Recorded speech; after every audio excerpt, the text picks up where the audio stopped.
Oh, hello, friends. This is Lew White, and on your left is Dan Lachendra, and he's looking like he's got some kind of electrodes hooked up to him on his neck. How you feeling, Dan? After that? Well, I feel good, but a little bit different. I don't know. It's like something sticking out of my neck there. Yeah. It's a little weird. Yeah. Well, watch out for those lightning bolts. Oh yeah, yeah. So, what are we going to discuss today? That pagan Halloween thing? That sounds like a good thing. Yeah, Halloween, the Feast of the Dead. Yeah, it's a good thing to talk about and tell people what's wrong with it, but it's not a good thing. It won't survive Yahushua's return. No. Well? Yeah, you sent me an article here, and that was right on the front page of it there. And you got some really interesting things in here. I think we might do well to share with the folks listening today on this just for a few minutes anyhow. They can download it at torzone.net for free. Yeah, there's some good things here we could touch on. Okay. I might read this first paragraph if that's okay with you. Well, sure. That sounds great. Well, it starts out here. Halloween, the Feast of the Dead. Everyone knows that the celebration of Halloween involves witches, warlocks, jack-o'-lanterns, and the odd little phrase, trick-or-treat. Well, they feel it's innocent, and it's all about pretending as they teach their little ones to dress up and join in the fun. Well, is our Creator fond of us doing this, or are we practicing something originating in darkness that is absolutely evil in His eyes? The word Halloween is a hybridization of the phrase All Hallows Eve, or All Hallows Even. Hallowed means holy, and it is a word derived from halo, which is a nimbus or a hoop or a glowing emanation around the head of a deity, such as like the Buddha statue and the India Mighty One statue. They usually have this around their head. And even the statue of what they call Peter nowadays that the Romans have. Well, this practice of relating a round glow to the heads of deities or enlightened ones was adopted by Catholicism from the Romans, stemming from even more ancient pagans. The statue of who they call Peter now has a halo and was renamed Peter from his original name, which was Jupiter. The Catholics adopted the halo from paganism to indicate that a person was a saint, so their images of dead saints could be properly venerated. The idea of being haloed meant the person was holy, and this idea is conveyed in the term hallowed. Pagan customs and symbols and rituals related to sun worship overtook the early development of Christianity. The halo is directly related to the solar nimbus, which the pagans formerly worshipped. And in Deuteronomy 12:28 and 32, to sum it up, they adopted and learned the ways of the heathen. We're told repeatedly not to do that stuff, and everybody's doing it. Yeah, we're not supposed to do things that we're picking up from the pagan cultures. Do not learn the ways of the heathen. I'm sure that's in this article somewhere, this tract. Mm-hmm. Well, there's another thing, too, that a lot of people will argue. They'll say, well, Halloween's a secular holiday. Is it really? I have to disagree with their understanding of that because that's wrong. There's nothing secular about it. It's a high day. It's a high Sabbath of the witches, and that's a religion. It's not. There's nothing secular about it. There's a little thing here that says governmental educators who normally shun anything religious in their school system will enthusiastically embrace the celebration of Halloween, declaring it to be a secular holiday. The customs stem from hidden or occult paganism, and even the word itself refers to the Catholics' attempt to disguise the former idolatry, cloaking the observance in terminology that refers to one of their contrived holy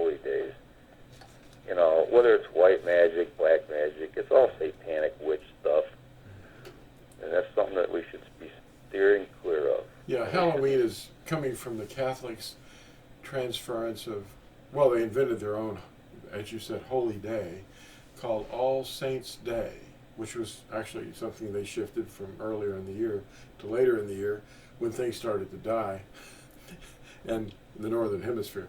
But the All Saints' Day is mirroring all this Hindu practice of honoring the dead, the dead parents, the dead, that's where your reincarnation stuff is. And to honor saints or dead people and pray to them, that's necromancy. And it's all associated with all the things that, Christianity has embraced through Catholicism, Nimrod and Constantine and all the rebels. But the thing that they call the day before, the night before All Saints' Day, which occurs in the middle of the night, I don't get that. I mean, how midnight, what? The day changed in the middle of the night? But the night before is called All Saints or All Halloweds, even the evening before All Saints' Day. So you understand the term, Halloween, So a lot of people aren't going to get that information until they start looking deeply into it. Oh, that's right. Yeah. Now, what does Proverbs 28:18 say in the middle of page 3? 28:18. He who walks blamelessly is saved, but the perverted of ways falls at once. Yeah. And it says idolatry can take many forms, and people rationalize the things that they want to do, ignoring, that's where your willful ignorance comes in, ignoring all but their own point of view. Whose point of view are we supposed to be living with? Well, we're supposed to have Yahuwah's point of view. So rationalizing isn't, they say, oh yeah, they excuse themselves and say, I don't think of it that way, or it doesn't mean that anymore, or it doesn't mean that to me, but they're ignoring things, and what they don't know is what you don't know can hurt you. That's why we're telling you, we're warning you. The first Natsarim were warning letters. They were telling us to repent, don't do that pagan stuff, stop it. Christian pastors are saying, yeah, they were turning back, all those pagans that were former pagans were turning back to the Torah and doing that, when we don't have to do that. No, they weren't turning back to the Torah. They'd never heard of the Torah. And that's where people are missing it. They're sheep. Sheep, they don't know. They just follow whoever's talking. Hey, that guy's talking, let's follow him. Well, it's almost like the sheep are being led by the goats. Yeah, they are. Yeah. The goats want to butt heads with everybody. Oh, yeah. Tell us about the difference between a sheep and a goat. You had a good description of that one time. Well, the sheep are looking for someone to follow, and basically they'll follow the one that's in front of them, leading them. But a goat, they're distracted. They want to jump off on the sidelines. They'll climb rocks and, try to one-up each other, climb over each other to get to the top, to be the most important one.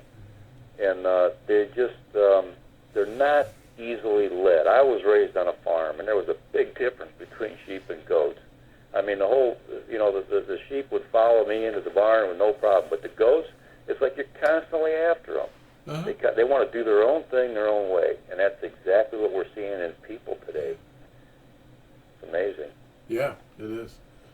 Well, there's a lot of rebellion, and people are, for years now, actually close to 30 years, there's been a big pile-on to get into witchcraft of various forms. Is there any such thing as black magic and white magic? Is there a difference? No, none whatsoever. But they like you to think there is. Mm-hmm. It all started with started way before it, but that Wizard of Oz movie, you had the one that was the good witch, and, she was depicted as someone wonderful and good and sweet and everything. But Yeah. you know what? Witchcraft is what witchcraft does. And it's all rebellion. All the time. All the time. Yep. At some point, they're going to remember that at least one person was sent to them while they were still a zombie. What is a zombie? In general, figuratively, it's a dead person. It's somebody that doesn't have life. And there's another track you can download at torazone.net. It's called Zombie Hunter. And that's a 4-page track you can pick up for free. Just download it. And there's well over 120 tracks on there now. And I think you'll enjoy the material that's in here. It gives you the perspective of Yahushua, the creator of the universe. The one that's going to call you from your grave, one way or another. Or while you're yet alive, you'll be changed.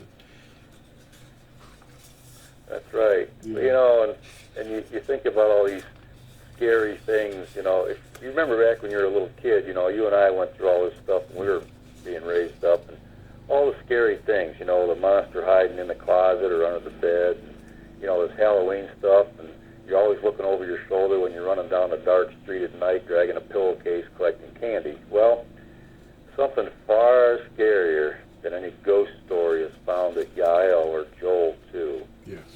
It describes the reaping of the earth by messengers sent out on the 10th day of the 7th moon, which is the judgment of unrighteous men and women. And it will be quick, and it will be worldwide, and it will be most vicious. So these reapers that are coming is going to be the scariest thing that ever came on this earth. Yeah. Yeah, in one day.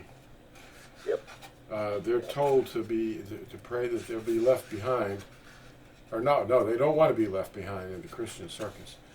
They want to be raptured out of the punishment of the inhabitants of the earth that will be burned, according to Yashayahu or Isaiah 24, which is what Yahushua is talking about at Matthew 24, answering his own Talmudim, who asked him about the end times and when would be the time of his return to take, back the reign. And the answers that are given are not being taught, but the first to be reaped will be the weeds. They're taken out first. The harvesters are told, leave the wheat and the weeds to grow together. And then at the time of the harvest, first, the reapers will gather the weeds to burn them. And the wheat is in the field still. And so, then the same reapers will recognize the behavior, the obedience of the wheat, and not harmed. They won't even stub their toe. And they'll take them into his barn, which is the new Jerusalem, the wedding supper of the Lamb, the marriage supper, which is, the forward-looking version of what we just came from, Tabernacles or Sukkoth. That's what it's about. And how many people in Christianity have ever heard this? They don't know anything about Sukkoth. But in No. Zechariah, which that prophet in chapters 12, 13, and 14, he lays it all out. The reaping is happening, who's getting reaped, and then chapters 12 through 14. And then in chapter 14, Yahushua is fully in charge of the earth. His name is known everywhere. The bells on the horses and the pots have his name written on them. Mm-hmm. Okay? But it also says that the nations, who are obviously innocent young children that were not doing the things that their parents were doing, are rescued and allowed to live. And then they grow into adulthood, and if they do not guard or obey the festival of Sukkoth or Tabernacles, that nation will not get rain, and ensuing starvation will fall upon them. But there are going to be people that are going to come through the conflagration, but they'll be innocent. Yes. They'll be innocent of knowing anything about it. So I think they'll just be children, but that's just my thoughts. But the interesting thing is Sukkoth, or tabernacles, is mentioned in Zechariah chapter 14. One of the festivals of redemption, you know, the redemption plan that is being ignored by Christianity everywhere. Yeah, and then, because I know when I was in Christianity, you know, we never heard about the significance of the feast days. It was always that, well, they were nailed to the, they call it the cross, and they were done away with, and, you know, we had all these new things that we did now, and it didn't really make sense to me. I never questioned it too much when I was in Christianity, but later on, I started wondering about it, and, well, why don't we ever talk about these things? So, well, that's why. Yeah, the 7-branch menorah does remind us of those high Sabbaths or festivals, you know, celebrations. But the redemption plan is all being done by Yahushua. All we have to do is recognize it as they pass every year. And we just got out of the Sukkoth at the end of this past year. And it'll open up in the springtime again with Passover. And that's red for a reason, the blood of the Lamb. And you know what you just mentioned about how we were not taught, and except that the commandments were done away with. Well, what was really done away with was the animal sacrifices and the old priesthood. That's now obsolete. It doesn't redeem anybody anyway, but it never did. But it did cover the sins of the nation for a period of time. Over hundreds of years they had to sacrifice all these animals, and it was written on an animal hide and hung beside the ark. Deuteronomy 31 verse 26. And well, you know, I've read Christian pastors' writings that said that they get caught up in mistranslations and translations, but they say the old covenant was done away with because there was a problem with it. Well, but that's not what Scripture says. Scripture says that Yahuwah found fault with them, the people, not the covenant. Yeah. And you never hear that from a Christian pastor. I thought that was odd. Well, Yahuwah never did like the idea of killing animals for sacrifice. No. He never liked that. But he did it to show us the impact that sin has upon life. And when we're rebellious, there's got to be atonement. But the animals were dying in place of us, and they got into the ritual so deeply that they completely lost touch with what it was about. But then Yahushua came and walked among us, and he said, "This is the cup of my blood," and that's a direct statement saying this is over. Animal blood's not going to be acceptable anymore because I'm doing this. And when Abraham was asked a question by his son Ishak, or Isaac, his son said, "Father, here's the wood, here's the fire, but where's the lamb?" And Abraham said, "Don't worry, son. Yahuwah will provide himself the lamb." Yep. And of course the ram was seen in the thicket, but that's just that's the concrete. But the abstract is Yahushua, being Yahuwah, did offer himself the lamb. He was the lamb. Mm-hmm. So people they don't see that often, but no, well, they don't. They're not looking at it with from the Hebrew mindset. Right. And unless you do that, you will not understand it. Yeah. So in a nutshell, should we be practicing the customs of the nations that you see in the grocery stores and in the big box stores? Should we walk down there and go, "Hey, what kind of costume you want to buy this year?" For your children? Teach your children these things? What did he say about that?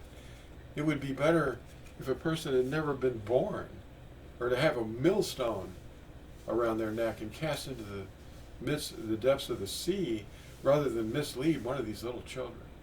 Yeah. And you've got Nimrod's birthday coming up on December 25th. All solar deities were born on December 25th, according to the pagans' pantheon.